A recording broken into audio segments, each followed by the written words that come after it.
हम भोजपुरी लोकगीत बिरहा गायक उमेश चंद्र यादव हत्तूपुर कला जौनपुर की धरती से रउआ लोगन के चरण प्रणाम पलगी करते ही आशीर्वाद की अपेक्षा बा कि रउआ लोगन प्यार दुलार देहब। आप लोगन के बीच में अब वही नया नया आयल बानी, आप सब आशीर्वाद दी हैं। ऐसी पहले एक कैसी छोड़ने वाली भक्ति की शक्ति रउआ लोगन के काफी प्यार दुलार मिलल, यहीं के सोच के फिर एगो कैसे आप लोगन के बीच में भेज रहल बानी, जौना कैसेट के नाम बा पुजारी बना शिकारी। यहाँ 4 लाइन भूमिका में लिखल गई मास्टर का।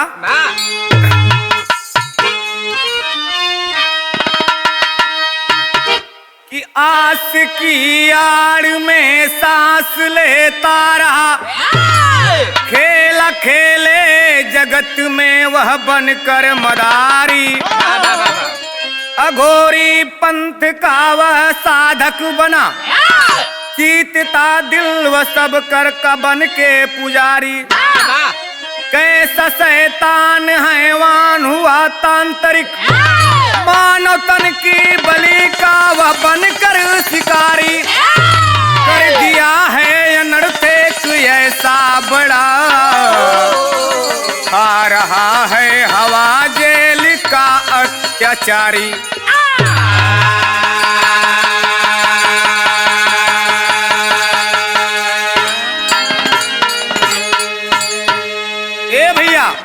आस की आड़ में सांस लेता रहा, खेला खेले जगत में वह बनकर मदारी, अरे अघोरी पंथ का वह साधक बना, जीता है दिल जिसका वह सबके बनकर पुजारी। ए बाबू, आज की दुनिया में साधु संतन पे लोग कैसे विश्वास करी? जे असला साधु नहू, जे नकलिया साधु नहू, अपन धर्म डिगा देते हूँ। यहाँ एक लाइन कौवाई लगल मास्टर, कौवाली है बा।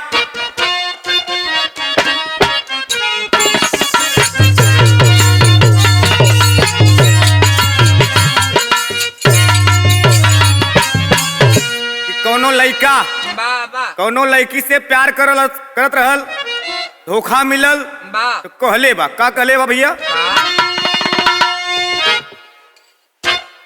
कि इतने करीब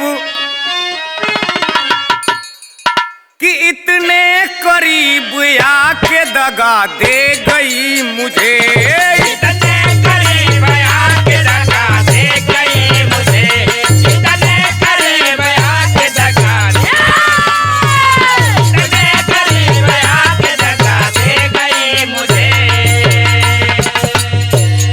इतने करीब आके दगा दे गई मुझे, इतने करीब आके दगा दे गई मुझे, इतने करीब आके दगा दे गई मुझे। मैं बुझ रहा था आके हवा दे गई, मैं बुझ रहा था आके हवा दे गई मुझे, मैं बुझ रहा था आके हवा दे, मैं बुझ रहा था आके हवा दे गई मुझे। लेकिन कवि जी यूं से बढ़िया भाव लिखलन का कि इतने करीब आके खता कर दिया ढोंगी, इतने करीब आके खता कर दिया लोगे, इतने करीब आके खता कर, इतने करीब आके खता कर दिया लोगे,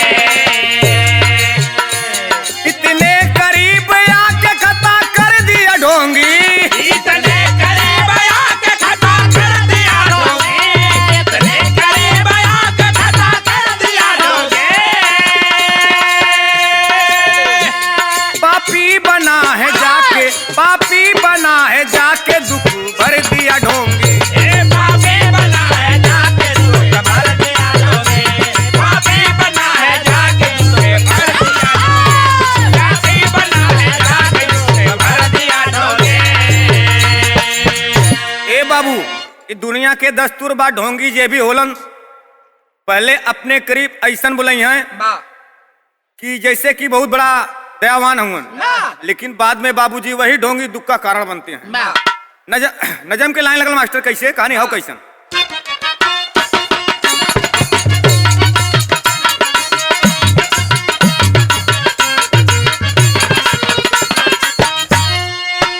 किला भदोही की एक दुख भरी कहानी है, किला भदोही की एक दुख भरी कहानी है, ग्राम तिलंगा सुमित बालक की निशानी है।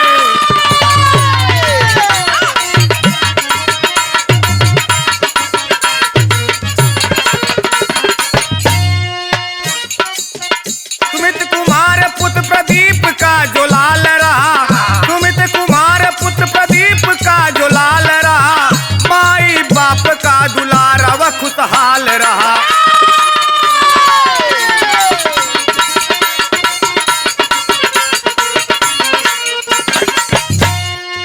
खेलता बच्चों संग तिलेश्वर पास आया है, क्या प्रसाद की वह दिल में लेके आया है।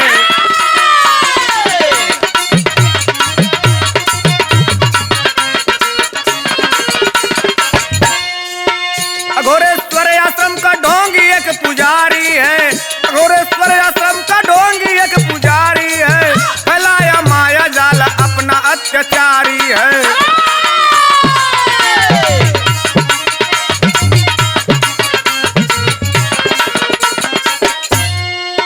खुलासा हो गया तांत्रिक ने तंत्र साध लिया, खुलासा हो गया तांत्रिक ने तंत्र साध लिया, बुला के बालक को मंदिर में घर में बांध लिया।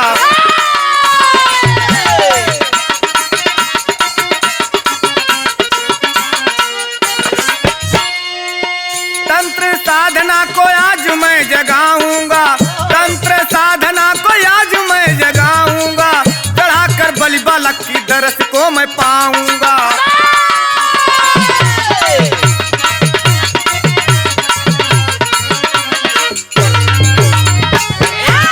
ए भैया, लोग पहले कहानी के समझ ल कहानी हो कैसन। ग्राम तिरंगा की कहानी बा।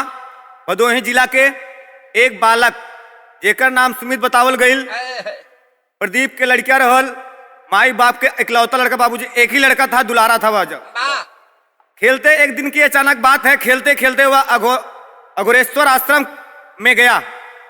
वहां पे एक ढोंगी बाबा रहते थे और वह प्रसाद की लालसा में बच्चों के साथ में वहां मंदिर में पहुंचा और मंदिर में जाकर के बाबा के सामने हाथ फैला देता प्रसाद के लिए।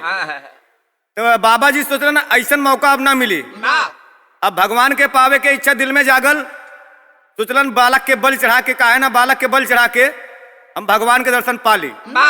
यहाँ एक लाइन गीत लगल मास्टर, गीत हो कैसन।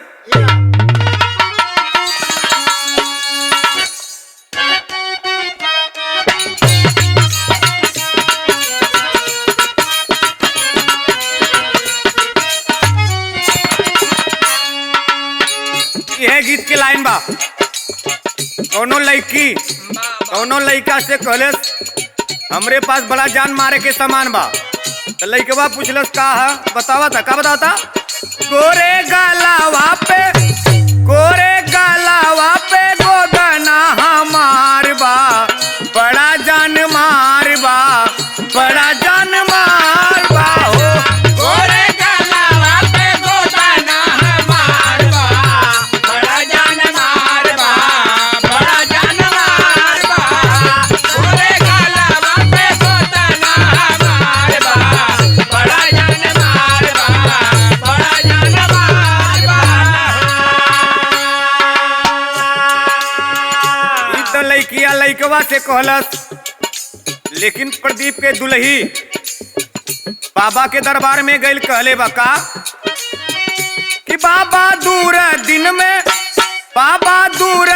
में दीनावा हमार बा, नैया मझधार बा, नैया मझधार बा हो। बाबा दूर दिन में दीनावा हमार बा, नैया मझधार बा, नैया मझधार बा। बाबा दूर दिन में दीनावा हमार बा, नैया मझधार बा, नैया मझधार बा। ममता पिरोई लोग पूजल चरानिया, ममता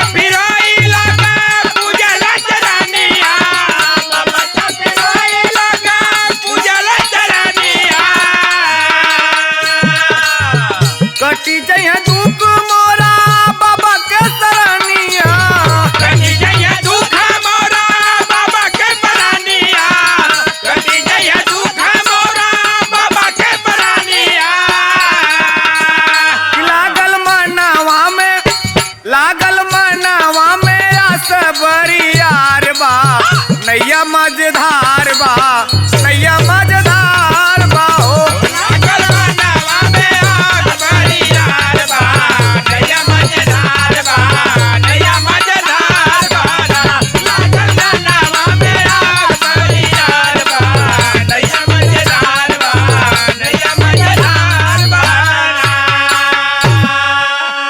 ए भैया बतावल गईल कि माई लड़का खातिर कहाँ कहाँ ना जाली, दुख लड़का के देखल ना जाला।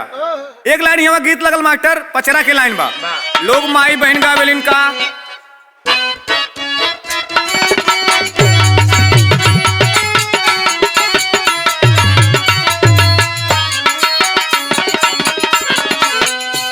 यह गीतिया बा, पर हे बरिसावा के उठ कलबे इलिया, ओ बेलिया तरवाना, ओ बेलिया तरवाना, ओ बेलिया तरवाना।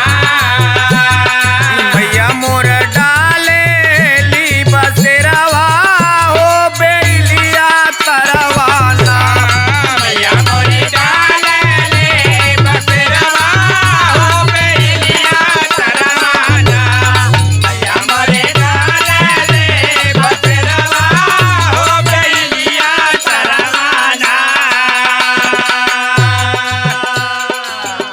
लेकिन भाव में बतावल गईल, पारमाई 2014 कार्यक्रमवा ओ की ढोंगी सतवाना,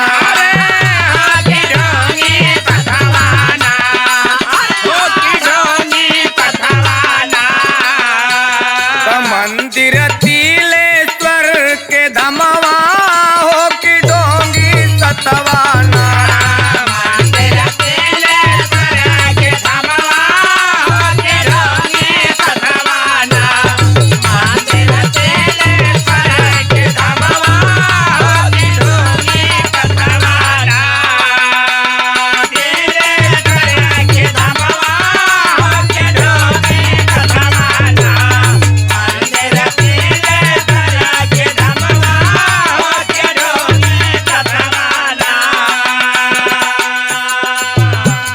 भैया बतावल गईल, मुजफ्फरपुर का रहने वाला नीलकंठ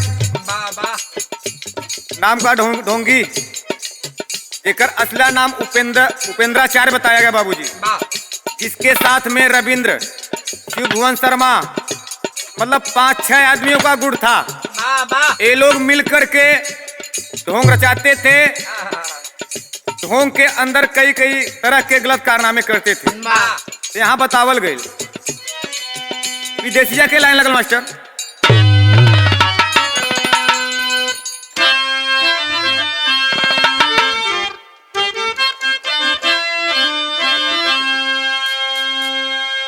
कि 14 मई 2014 वाला दिनावा हो,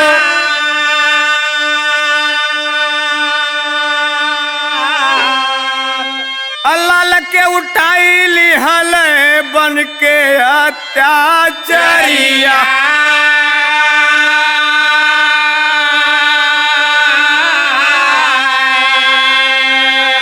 अब पकड़ी पैर पापी, अरे बिगड़ल सुमनावा हो, कि कहाँ लेके जाता बाड़ा यारा में पूजरिया,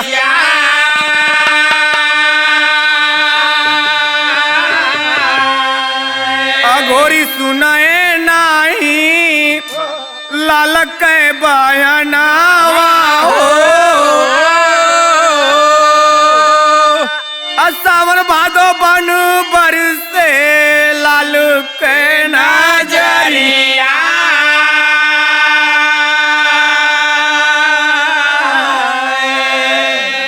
कहलन की माई मोरा अजोहत होई घरावा हो, अरहम के भीख मांगे बन के भिखारिया,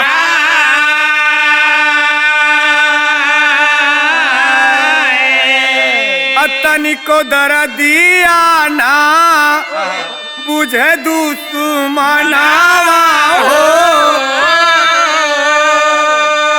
अभी बस लाला होई छोड़ल माई के आचारिया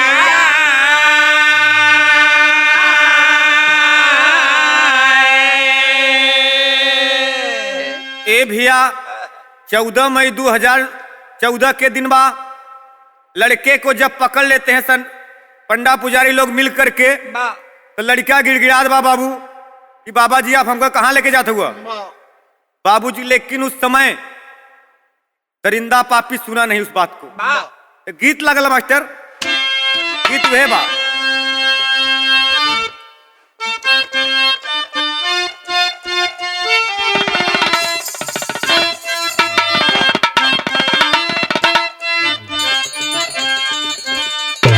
गीत बहुत पुरान बा लेकिन आज भी बड़ा धूमधाम से चलत हो का कि तो हके चढ़ई बे मैया अरे नारियल चुनारिया हो की गंगा जे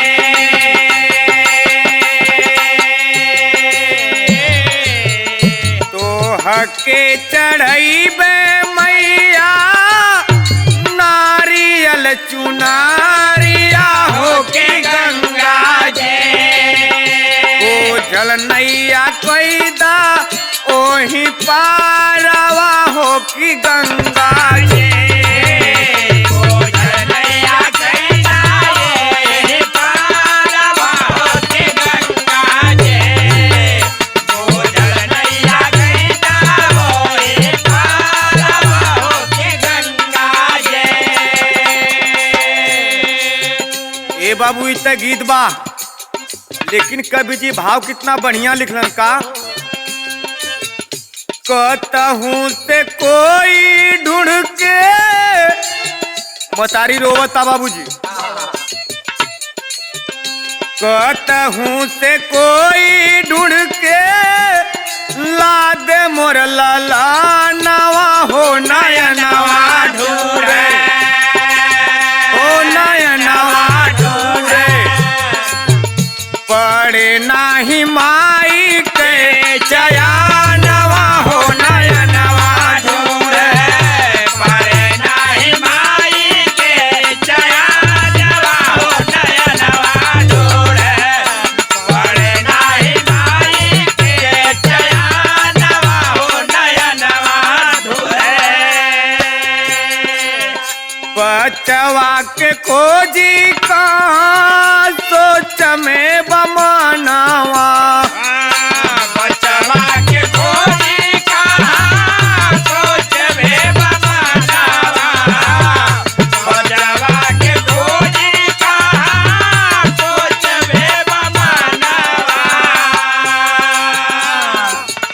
पूरे परिवारवा में मचल को रमावा पूरे परिवारवा में मचल कोहर मावा पूरे परिवारवा में मचल कोहर मावा के हम बताई अपने के हम बताई अपने लाल के बयानवा हो नयनवा ढूंढे ओ नयनवा ढूंढे पड़े नाही माई के चयानवा हो नयनवा ढूंढे परे नाही माई के चयानवा हो नयनवा ढूंढे परे नाही माई के चयानवा हो नयनवा ढूंढे ए बाबू संझा भइल 2 दिन बीतल जब लड़का ना आयल घर में सब परिवार वाले परेशान हैं महतारी कहता कि हमारा लड़का कहाँ गए बाबूजी घर में कोहराम मच जाता है हाहाकार मच जाता कि लड़का गायब हुआ हमारा एक लाइन गीत लगल मास्टर गीत है बा कोनो दुल्ही अपने सखी से बताओ तो कि हमार सैया है कैसे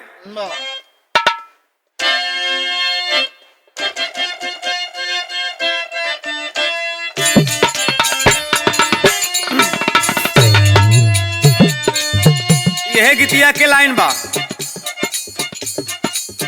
पियवा मिलल बाला लमुंगवा देख के सपनावा ये नाना दी। पियवा मिलल बाला लमुंगवा देख के सपनावा ये नाना दे। अरे पियवा मिलल बाला लमुंगवा देख के सपनावा ये नाना दे। पियवा मिलल बाला लमुंगवा देख के सपनावा ये नाना दे। बतिया त लड़की अपने सहेली से बतौले बा, लेकिन कवि जी लाइन में लिखत हूँ उनका खबर लागल गोपीगंज थानावा आइल जवानावा ये भैया। अरे खबर लागल गोपीगंज थानावा आइल जवानावा ये भैया। अरे खबर लागल गोपीगंज थानावा आइल जवानावा ये भैया। अरे खबर लागल गोपीगंज थानावा आइल जवानावा ये भैया। कत बीची तला सा मिलल मंदिर नियरा। मिलल मंदिर नियरा हो मिलल मंदिर नियरा। मिलल मंदिर नियरा हो मिलल मंदिर नियरा। एसपी सुभाष चंद्र दुबे कैले भीरावा। दुबे कैला भीरावा हो दुबे कैला भीरावा। दुबे कैला भीरावा हो दुबे कैला भीरावा। किसंका बनल हवना सतनवा आइल जवानावा ये भैया। जीवन का बनल हवना बनवा आइल जवानावा रे भैया। अरे जीवन का बनल हवना जवानावा आइल जवानावा रे भैया। जीवन का बनल हवना बनवा आइल जवानावा रे भैया। आया हवर खो जाई होता बसुमित के घरवा। कुमित का घरवा हो कुमित का घरवा हो कुमित का घरवा हो कुमित का घरवा। मिलत खबर पहुंचती ले सोनियारवा। दिले बनियारवा हो दिले बनियारवा। दिले बनियारवा हो दिले बनियारवा।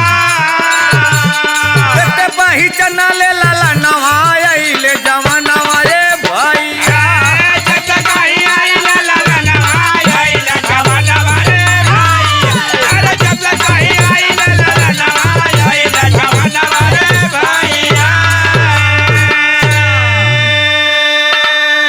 ए भैया, जब पता लड़किया के पता ना लागल, गोपीगंज थाना पे खबर गईल। वहां से एसपी सुभाष चंद्र दुबे अलन। खोजबीन होखे लगल तो शंका बनल कि हवन कुंड के स्थान पे देखल जाए। और खोजते खोजते हवन कुंड के पास गए और घर वाले सब परेशान है बाबूजी। जब वहां पे लड़के की लाश मिलती है तो घर वाले सब आके वहां पे विचार करते हैं। कैसे गीत लगल मास्टर?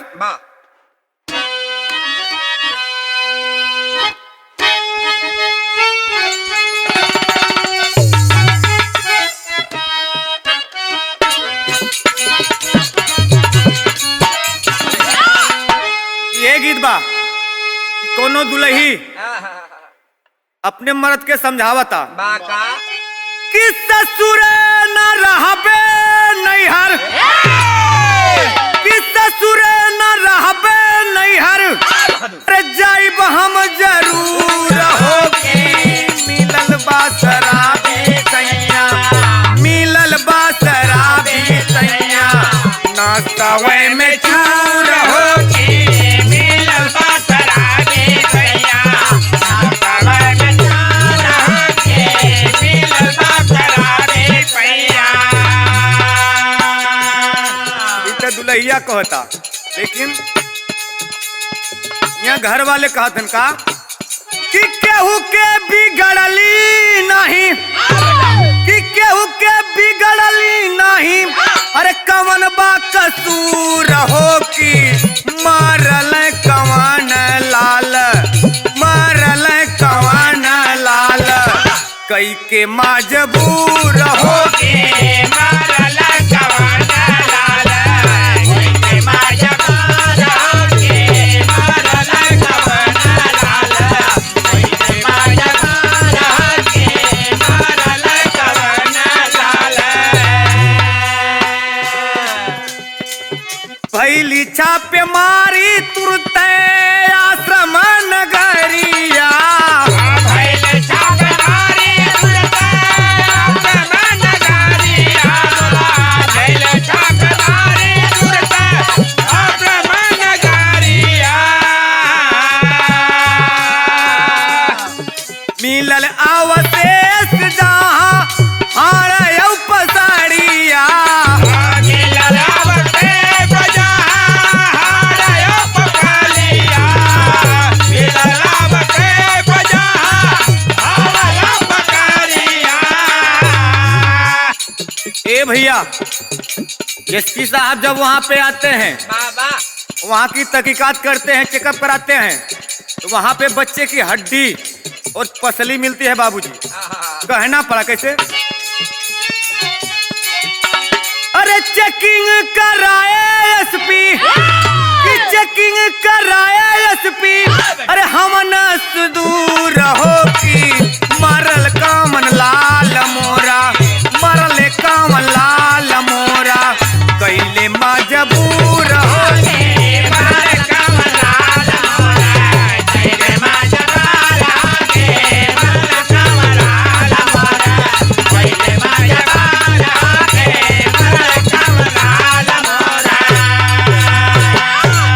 बाबूजी, जब इतनी बात हकीकत पे मिलती है, उसके द्वारा सबको पकड़ा जाता है कि इस ग्रुप में कौन कौन सा आदमी है। त्रिभुवन नाम के शिष्य रविंद्र शर्मा बतावल गए कि जब पुलिस प्रशासन अपन कड़ाई बढ़ते तब पकड़ा गईलन, तो सब बकर दिलन कि के का बात बा।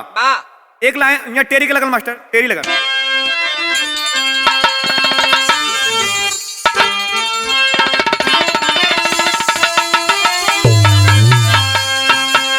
टेरी की लाइन मिलल।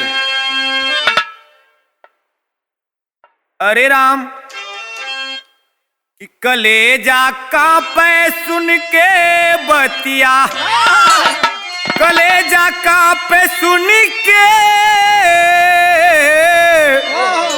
कलेजा कांपे सुन के बतिया। तब बलि चढ़ल लाल के हवंड कुंड में भेजा। ए बाबूजी, कलेजा कापे सुन के बतिया कि बलि चढ़ल लाल के हवल कुंड में भेजा, कलेजा कापे सुन के बतिया। ए बाबूजी, जब इतनी बात सबको पता चलती है कि हवन कुंड में इसके गला को, सर को काट के डाला गया है, तो यहाँ पहापट के लाइन लगल मास्टर।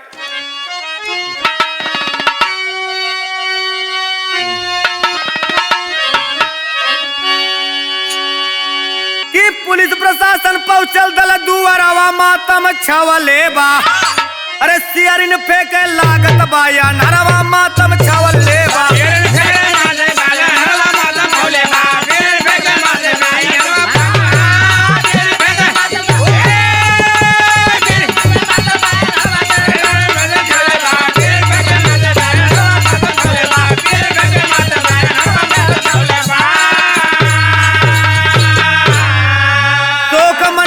बादल ले आवे नाही बतिया हो, अब फाटत बा कलेजा काहे, अरे कैला दूर गतिया हो। अरे भूले नाही लाल के चेहरावा मातम छवले बा, कि भूले नाही लाल के चेहरावा मातम छवले बा। अरे कहवा जाई के करे ले सहारवा मातम छवले बा।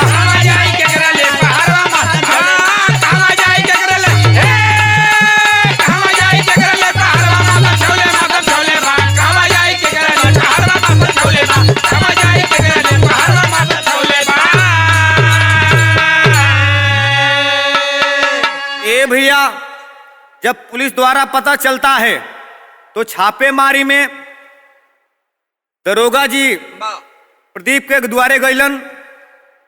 वहां से भइल कि कौने कारण लाल मारल गई, लेकिन कोनो कारण ना मिलल बाबू। बाद में प्रमाण मिलता है कि हवन कुंड में वो अपने भगवान को पाने के लिए लाल की बलि चढ़ा दिया है। तो यहाँ आल्हा के लाइन लगल मास्टर।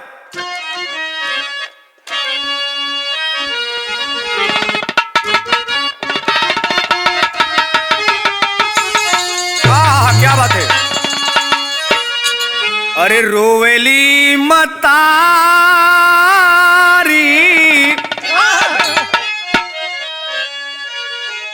रोवेली मतारी नाही आवेला चयनवा ये भैया, कहवा हेराई गइल ललना हो अम्मा,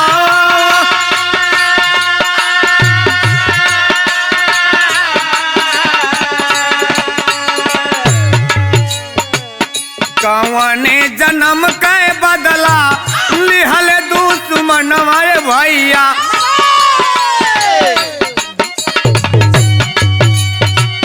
तू निकले गोदी मोर चिन्हल हो दूल्हा,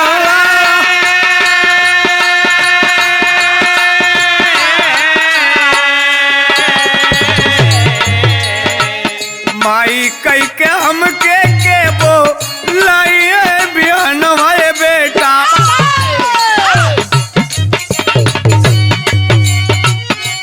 के लेके दुतबे अपने गोदी आई माझा,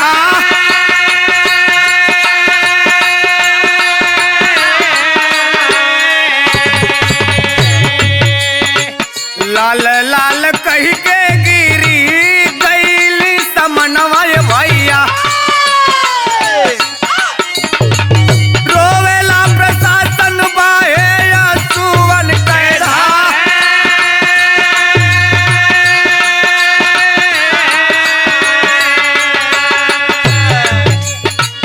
जियो जितेंद्र दुबे क्राइम ब्रांच मनवा ये भैया, बिन में लागी गईले सुना सरका,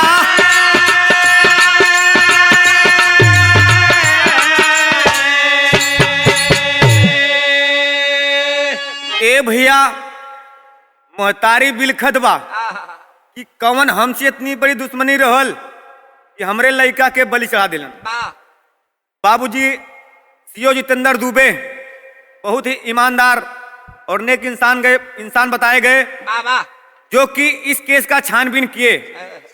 छानबीन करने के बाद शत्रु पकड़ाए। अब पकड़ाए कहां कहां? खड़ी के लाल मिनिस्टर।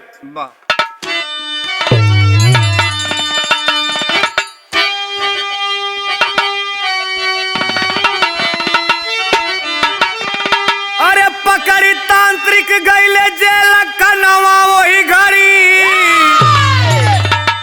पकड़ी तांत्रिक गईले जेल कनवा वही घड़ी, मारे कोड़वा से पूछे बयनवा ते घड़ी,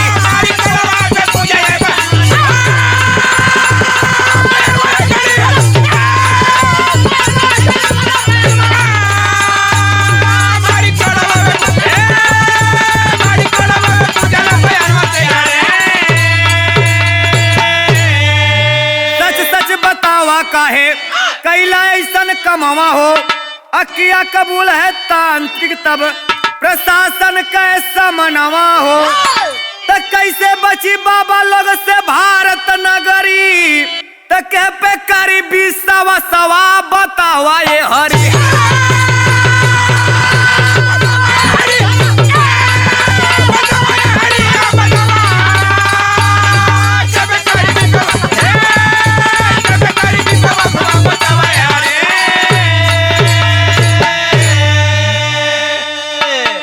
ए भैया ऐसना ही ढोंगरा चली तो केपे के विश्वास करी, एमन से ही बा वो गलत हो जाई। यहीं से गुरु घराने में परिचय बा माटा गीत के हमरे अंतिम लाइन बा।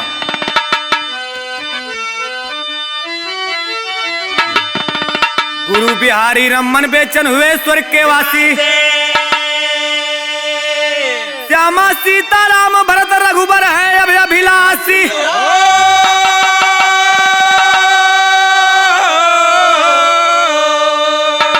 कलेजा का पे सुन के बतिया, तो संजय उमेश चंद्र सबको दिया सहेजा, कलेजा का पे सुन के